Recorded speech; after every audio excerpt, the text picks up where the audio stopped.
Санитардык коопсуздук чаралардын аткарылышын көзөмөлгө алуу күчөтүлдү. Анын ичинде көп сандаган адамдардын катышуусундагы майрамдык салтанаттарды өткөрүүгө тыюу салынган. Республикалык ыкчам штабтын кеңешмесинде белгиленгендей, тармактык кызматтар, кафе, ресторан жана башка эс алуучу жайлар боюнча рейдтерди өткөрүүдө. Кыргыз Республикасынын премьер-министри Кубатбек Боронов акыркы убакта ар кыл майрамдарды өткөрүү фактылары көбөйүп жаткандыгын белгилеп, бул багыттагы иштерди күчтөндүрүүнү тапшырды. Жалпысынан алганда республика боюнча оорунун кыскарып жаткандыгы байкалганы менен айрым райондордо дагы эле оорулардын саны жогору бойдон калууда.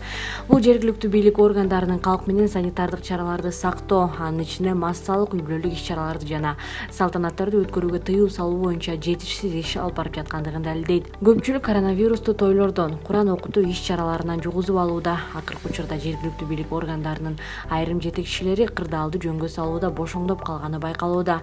Мындайга жол берилбеши керек. Өзгөчө күз-кыш мезгили босогодо турганда жогорку деңгээлдеги уюшкандыкта жана ыкчам тартипте иштөө шарт. Биздин негизги милдет ооруну азайтуу, өлүмдүн алдын алуу, бейтаптарга өзгөчө көңүл буруу, деди Кубатбек Боронов. Штабтын жыйынынын соңунда тармактык мамлекеттик органдарга чет өлкөлүк жарандардын Кыргыз Республикасына кирүү тартибин өзгөртүү маселелерин иштеп чыгуу, ошондой эле медициналык багыттагы объекттердин курулуш иштерин тездетүү тапшырмасы берилди.